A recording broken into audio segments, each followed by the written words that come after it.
मुर्दा माँ, रुला देने वाली कहानी। वह अपने मुर्दा माँ के बाल बना रही थी। उसका मुंह चूम कर कह रही थी, माँ परेशान ना हो, तुम जल्दी होश में आ जाओगी। वह 4 साल की बच्ची थी। उसके हाथ में चॉकलेट का पैकेट था। शायद माँ की तबीयत खराब देखकर खाना भूल गई थी। माँ की मृत्यु के बाद वह समझ रही थी कि माँ होश में आ जाएगी, मगर उसे क्या पता था कि उसकी माँ उसे छोड़कर हमेशा के लिए चली गई है। वह 3 बच्चियों की माँ थी, विधवा थी। घर में उसके सिवा कमाने वाला और कोई नहीं था। सब्जी बेचकर अपना और अपनी बच्चियों का पेट पालती थी। वह दिल की मरीज थी, मगर गरीबी के कारण अपना ठीक से इलाज ना करवा सकी। एक दिन वह अपनी सब्जी का ठेला लेकर सब्जियां बेचने निकली तो अचानक हार्ट अटैक आया।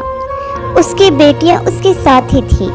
पड़ोसियों की मदद से वह अपनी माँ को अस्पताल ले आई और खुद स्ट्रेचर ढकेलकर माँ को अंदर ले गई। पड़ोसी अस्पताल में छोड़कर चले गए। बस उसकी 3 बेटियां ही थी जो उसके साथ थी। मैं जो भी मेडिसिन उनको लिखकर देता, वह दौड़ते हुए जाती और लेकर आती। एक इंजेक्शन दे दिया गया, जिसके बाद उनकी तबीयत में थोड़ा सा सुधार आया। रात को छोटी बेटी अपने माँ के साथ ही सो गई थी और बड़ी बेटियाँ बाहर बेंच पर बैठी हुई थी। थकान के कारण उनकी आंखें भी बंद हो रही थी, मगर वो सोना नहीं चाहती थी। मैंने उनके कंधे पर हाथ रखकर कहा कि थोड़ा सा आराम कर ले, मगर वह कहने लगी कि वह ठीक है। वह अपने माँ के स्वास्थ्य के लिए प्रार्थनाएं कर रही थी। रात को मेरी ड्यूटी उसी वार्ड में थी। मैं दिन भर काम करके बहुत थक गया था। अभी थोड़ी सी झपकी ही लगी थी कि अचानक कुछ गिरने की आवाज़ आई। आँख खुली तो देखा कि छोटी बेटी जो अपने माँ के पास सोई हुई थी, वह नीचे गिर गई, क्योंकि उसकी माँ को फिर से हार्ट अटैक आया था और वह तड़प रही थी, जिसके कारण उसकी बेटी धड़ाम से नीचे गिर गई। वह इस हालत में भी अपनी बच्ची की ओर देखे जा रही थी। शायद उसे लग रहा था कि कहीं उसकी बच्ची को चोट तो नहीं आई। जब तक मैं उसके पास आया, बस कुछ ही सेकंड में उसकी सांसें रुक गई। उसकी नज़र बच्ची की ओर ही थी।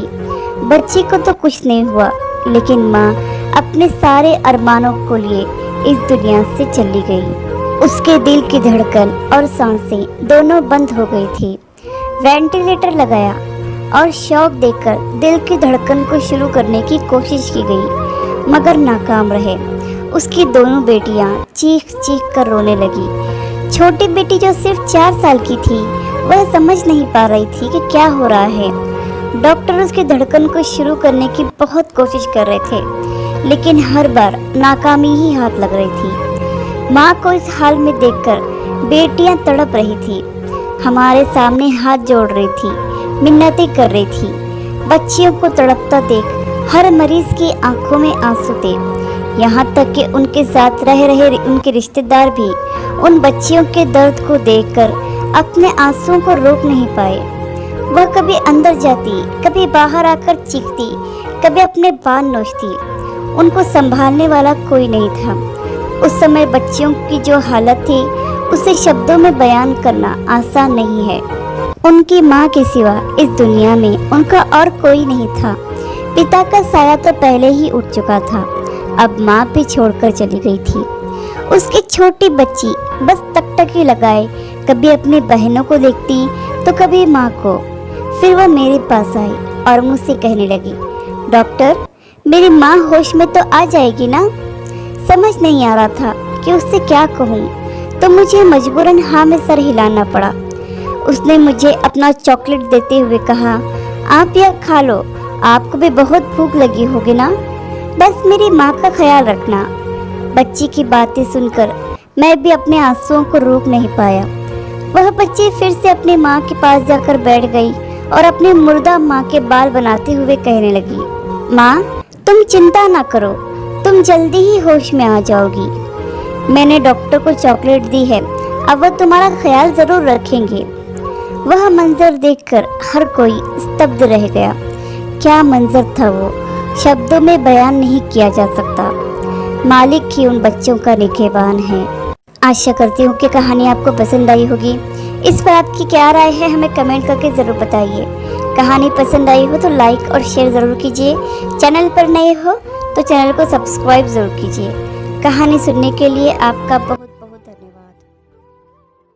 और अगर तुम लोग नए हो तो सब्सक्राइब करो, वो जो लाल वाला बटन है